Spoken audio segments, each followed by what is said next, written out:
নমস্কাৰ, মোৰ নাম মিছেছ দেজিৰাণী ফুকন শ্যাম।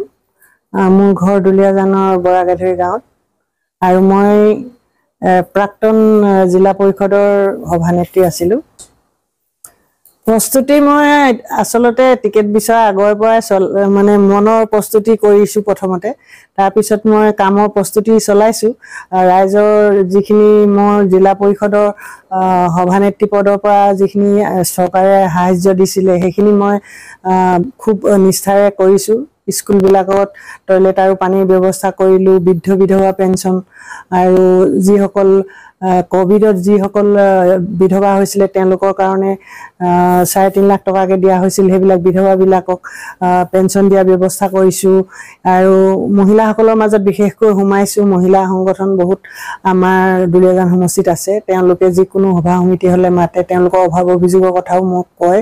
সেইখিনি মই তেওঁলোক যিমান পাৰোঁ সমাধান কৰি দিবলৈ চেষ্টা কৰিছোঁ। আমাৰ যিখিনি দুলীয়াজান সমষ্টিৰ ৰাইজ তেওঁলোকৰ যথেষ্ট মই সঁহাৰি পাইছোঁ। বহুতে মোক কৈছে, লগ কৰিও কয়, ফোনতো কয়, সভা সমিতিয়ে গ'লেও কয়, এইবাৰ বাইদেউ আপুনি কিন্তু মানে MLA উঠিব লাগিব, আপোনাক আমি MLA হৈ দেখিব বিচাৰোঁ চবেই আৰু তেনেকৈ কয়। মানে সেইকাৰণে ময়ো ৰাইজৰ যি অনুৰোধ, সেই ৰাইজৰ অনুৰোধ ৰক্ষা কৰিবৰ কাৰণে আৰু মই যাতে বিধায়িকা হৈ মই তেওঁলোকৰ হৈ কিবা এটা সহায় কৰিব পাৰোঁ, তেওঁলোকৰ হৈ সেৱা জনাব পাৰোঁ, সেই কথাটো মই ভাবিছোঁ।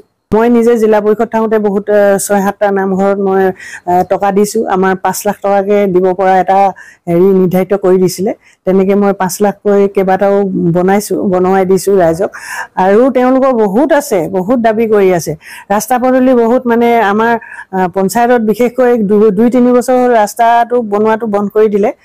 ৰাস্তা বন্ধ কৰি দিয়াৰ কাৰণে আমি ভিতৰুৱা ৰাস্তাবোৰ মানে বহুত অসুবিধা আছে, সেইবিলাক কৰি দিব পৰা নাই। সেইখিনি থাকি গৈছে, সেইখিনি কাম কৰিম। আৰু বিদ্যালয়বিলাকত বহুত আমাৰ তাৰমানে দেখিছোঁ, প্ৰাইমেৰী বিদ্যালয়বিলাক হওক বা মধ্য ইংৰাজী বিদ্যালয় হওক, হাইস্কুল হওক, এনেকুৱাবিলাকত যথেষ্ট পানীৰ কাৰণে বহুত অসুবিধা। পানী টয়লেট PHC ফালৰ পৰা বনাই দিছে যদিও আমিও বহুতো দিছোঁ। মই প্ৰায় ৩৭খন স্কুলত ডিব্ৰুগড় জিলাৰ ভিতৰত মই পানী ব্যৱস্থাটো কৰি দিছোঁ। এইবোৰ থাকি গৈছে, বহুত থাকি গৈছে। সেইখিনি মানে কৰি দিম বুলি মই নিজে মনতে ভাবিছোঁ। আৰু বাকী আৰু বহুতো আছে অভাৱ, প্ৰত্যেকৰে মানে সেই সময়তহে গম পোৱা যায়। গোটেইখিনি মানে মই কৈ দিব নোৱাৰোঁ। তেওঁলোকৰ যি অভাৱ সেইখিনি পূৰণ কৰিবলৈ মই চেষ্টা কৰিম, সেইটো ভাবিছোঁ। 90% ছাকচেছ হৈছোঁ আমি। যথেষ্ট কাম হৈছে। NREGAত বহুত আমাৰ ৰাস্তা পদূলি কাম আৰু 15 ফাইনেন্সত যথেষ্ট কাম হৈছে। পানী ব্যৱস্থা, খোৱা পানী ব্যৱস্থা, টয়লেট, নামঘৰৰ কাৰণে এনেকৈ বহুত কাম কৰা হৈছে। হয়, মই দুলীয়াজান সমষ্টিৰ আমাৰ বিভিন্ন ভাষা ভাষী লোক আছে। সকলো জনগোষ্ঠীৰ মাজতে মই সোমাইছোঁ। বেংগলী, নেপালী, সোণোৱাল কছাৰী, আহোম, চাহ বাগানীয়া সকলো আছে। চাহ বাগান এনেই মই জিলা পৰিষদ ভাদৈত থাকোঁতে মোৰ 4খন পঞ্চায়ত আছিলে। 4খন পঞ্চায়তত মানে 15খন বাগান আছিলে। তো তেতিয়া মই বাগানত লাইনত সোমাওঁ, বহুত আছে। তেওঁলোকৰ কাৰণে মই যথেষ্ট কামো কৰি দিছোঁ। তেওঁলোকে যি বিচাৰে, নহয় মই নিজে গৈ দিয়া নাই, তেওঁলোকে বিচাৰে যে ক'ৰবাত লক্ষী মন্দিৰ এটা বনাই দিব লাগে, ৰাস্তা বনাই দিব লাগে বা পানী ব্যৱস্থাটো কৰি দিব লাগে। তেনেকৈ তেওঁলোকে যি বিচাৰিছে সেইবিলাক মই চাহ বাগান এৰিয়াটো মই যথেষ্ট কৰি দিছোঁ। আৰু সোণোৱাল কছাৰী মই এনেকুৱা ভবা নাই যে এইটো সোণোৱাল কছাৰী ইয়াত কৰিব লাগে, ইয়াত আহোমত কৰিব নালাগে, এনেকুৱাবিলাক নহয়। চব জনগোষ্ঠীৰ ভিতৰতে মই যিমানখিনি মোৰ সাধ্য অনুসাৰে মই যিখিনি পাৰিছোঁ মই কাম কৰিছোঁ। গতিকে মই তেখেতলোকৰ মাজত সোমাবৰ কাৰণে মোৰ একো অসুবিধা হোৱা নাই। এতিয়ালৈকে মই ডাঙৰ সভা সমিতি তেনেকৈ দিয়া নাই, কিন্তু মই ঘৰে ঘৰে গৈছোঁ আৰু তেওঁলোকে যি সভা পাতে সেইবিলাকত মোক নিমন্ত্ৰণ দিয়ে, মই সেইবিলাকত যাওঁ।